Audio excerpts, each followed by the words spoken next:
আসসালামু আলাইকুম। আমি মাহফুজা। তুবাস মম কিচেনে সবাইকে স্বাগতম। বাচ্চা থেকে বড় সবারই পছন্দ একটি স্ন্যাক্স আইটেম হলো পটেটো ফ্রেঞ্চ ফ্রাই। একদম অল্প সময়ে ঘরে বসে কিভাবে পারফেক্ট ফ্রেঞ্চ ফ্রাই বানানো যায় তার একটা রেসিপি আজকে আপনাদের সাথে শেয়ার করছি। এই রেসিপিটার জন্য আমি 3টে আলু নিয়ে নিয়েছি। প্রথমে আলুর খোসাগুলো ছাড়িয়ে নিতে হবে। তারপর এগুলোকে লম্বা লম্বা করে কেটে নিতে হবে। এগুলো খুব মোটা বা পাতলা করা যাবে না। আপনারা আলুগুলো একই রকম মাপ করে কেটে নেবেন। আলুতে থাকে প্রচুর পরিমাণে কার্বোহাইড্রেট, তাই এটা আমরা খুব সহজে তৈরি করে বাচ্চাদের টিফিনে ও বিকেলের নাস্তায় দিতে পারি। আমি 3টে আলু একই রকমভাবে কেটে নিয়েছি।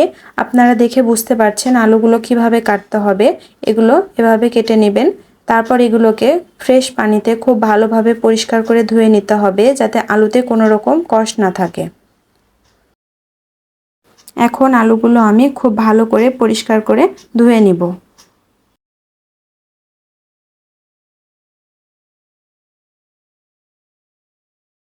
আলুগুলো ধোয়া হয়ে গেলে এগুলো আমি একটি কিচেন টিস্যুর ওপর নিয়ে নিব এবং আলুগুলো দেওয়ার পরে ওপরে আরেকটা কিচেন টিস্যু দিয়ে এগুলোকে খুব ভালোভাবে মুছে নিব, যাতে আলুতে কোনো রকম এক্সট্রা পানি না থাকে। এরপর আলুগুলো একটি বলে নিয়ে নিব। 3টে আলুর জন্য আমি এখানে 2টা ডিম নিয়ে নিয়েছি। তারপর 1 চামচ পরিমাণ চাট মশলা গুঁড়া নিয়ে নিচ্ছি। 1 চামচ পরিমাণ মরিচ গুঁড়া দিয়ে দিচ্ছি। ঝালটা আপনারা আপনাদের পছন্দ মতো দিতে পারেন এবং স্বাদ মতো লবণ দিয়ে দিচ্ছি। তারপর এটাকে আমরা হাত দিয়ে খুব ভালোভাবে মেখে নেব। দেখুন এটা আমার মাখানো হয়ে গেছে। এখানে 3টে আলুর জন্য আমি 120 ml বা হাফ কাপ পরিমাণ ময়দা নিয়ে নিচ্ছি। ময়দাটা একেবারে না দিয়ে অল্প অল্প করে দিয়ে এটা খুব ভালোভাবে মেখে নিতে হবে। তাহলে আপনারা বুঝতে পারবেন ময়দাটা কতটুকু লাগবে।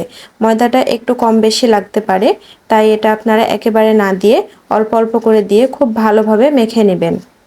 মাখানোটা যাতে আঠালো হয়, আপনারা দেখেন এভাবে আপনারা মাখিয়ে নেবেন। এরপর গরম তেলের মধ্যে এগুলো একটা একটা করে দিয়ে দিব। চুলার হিটটা লো আঁচে রাখবেন, তাহলে ওপরটা অনেক ক্রিস্পি হবে এবং ভেতরের আলুটা খুব ভালোভাবে সেদ্ধ হয়ে যাবে। তাহলে এটা খেতে অনেক বেশি ভালো লাগবে। আর এটা দেওয়ার পর প্রথম 5 মিনিট আমরা নাড়বো না। প্রথম 5 মিনিটে খুব ভালোভাবে এক পাশটা ভাজা হয়ে গেলে তারপরে হালকা করে আরেক পাশ উল্টে দিব। এভাবে নেড়ে নেড়ে 2 পাশটা আমরা খুব ভালোভাবে ভেজে নিব।